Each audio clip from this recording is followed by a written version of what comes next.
I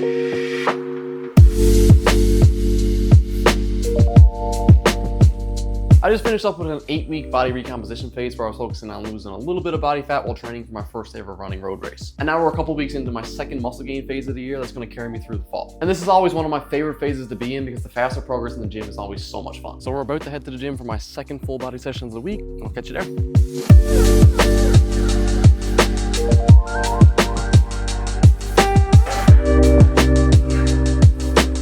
We're starting this workout today off with some dumbbell step-ups. Honestly, this is a lift I haven't really tried at all in the past, but here now, just a couple weeks into running it, I quite like it. There's a huge stretch down through the glute there as you get down through the bottom and reaching your foot towards the ground. And by doing these first, it makes sure I get the best effort and stimulus I can out of this exercise. Because when you first come into the gym, you're freshest, you're ready to go, so you're able to give your best effort and get the most recruitment and muscle growth results out of your first exercise. And for me, the upper body has been the priority for the better part of a year now, so I've always been putting those exercises first. So mixing things up a little bit to throw some legs in at the start is a cool change of pace for me.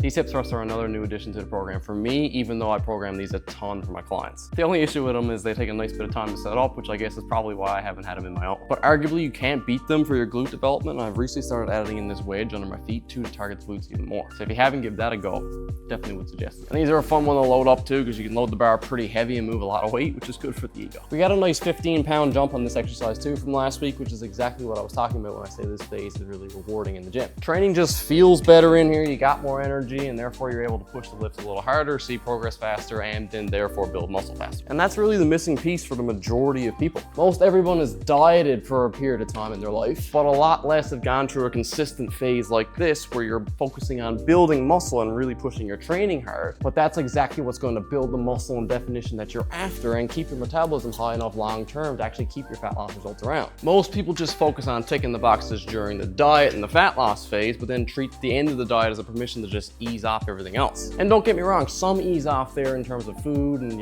having a little bit more of it, having more flexibility is completely fine.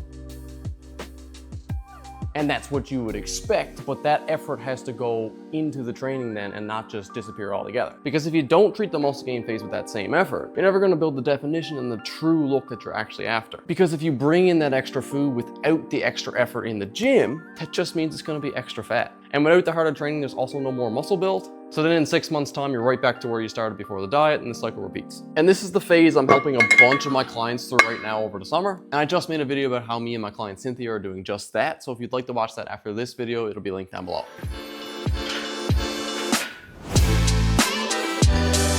But the tricky part with this phase is it isn't always the most exciting. Muscle growth is a lot slower than fat loss, so you don't see the visual changes as fast. You gotta run the same workout program for 12 or more weeks on end, and things get pretty monotonous and boring. And motivation just might not be as high, but you still gotta push through and get the work done. So sometimes during this phase, you need little extra boosters to keep you motivated, like tracking your lifts to see how much stronger you're getting, like we just saw in the hip thrust. Having that set program that you're running consistently can take that one extra decision away that might steer you away from going to the gym when your motivation isn't quite as high. Or something simple like earbuds and listening to music, even though I don't have them in now, can give you that extra little boost when you need it. And I purposely have a separate playlist with a little harder and more upbeat music for when I really need that push through the hard workout. Your Slipknots, your Linkin Parks, your 3 Days Grace, for anybody that's into that sort of stuff. And of course, the other obvious one is pre-workout, and that can be something that would work well for certain people. Personally, it didn't work well for me, especially in the past, so I sort of haven't had it in a little while, but it can definitely work for certain people.